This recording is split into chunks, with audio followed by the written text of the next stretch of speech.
Shea and you have on a nightly basis. When it comes to shots taken, scoring opportunities, how much is that a result of what your system steers you guys towards, and how much of that is maybe just organically for the type of players that you are and how you play? You're saying like how many shots I shoot a game, or what do you mean? Yeah, I mean, he's your leading scorer. Is he always likely to be your leading scorer? Are you likely to be the number 2 scorer? I mean, because of the way you guys play, or because of the players you are? Honestly, it's a mixture of both of those. I think what helps is that we both want to win. So for me and him, it doesn't really matter who's leading scorer or who's not.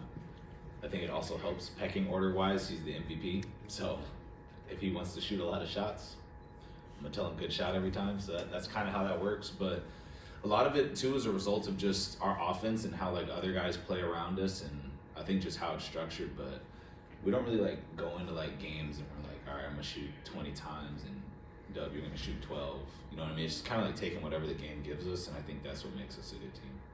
Front right. Joseph Pavone, Clutch Points. Jalen, I can imagine after your historic performance, kind of messages and phone calls you received. I'm wondering, what's a name that maybe you hadn't heard from a long time, or someone that possibly reached out that stands out the most within the last 24 hours or so? Outside of my parents,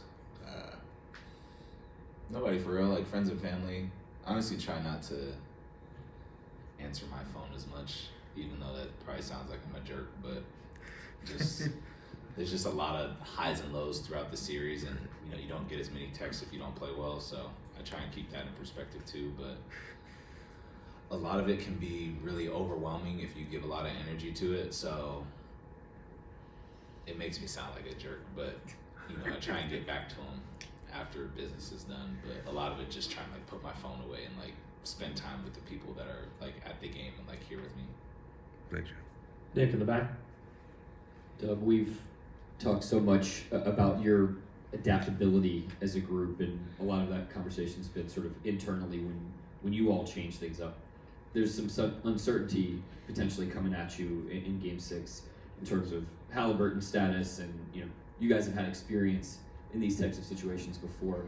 Can you maybe just explain the adaptability that you guys feel when other teams' circumstances change on you and you guys have to deal with that? A big thing for us just during the season has been, and it's the NBA, so it's kind of funny. You never know who's actually going to play or not throughout the season. So we've done a really good job of focusing on us, and the Pacers are a very good team. Like I've been saying before, you don't stumble into the finals, and you surely don't get into the finals with just one person. So we're going to get their best punch regardless of who plays and who doesn't.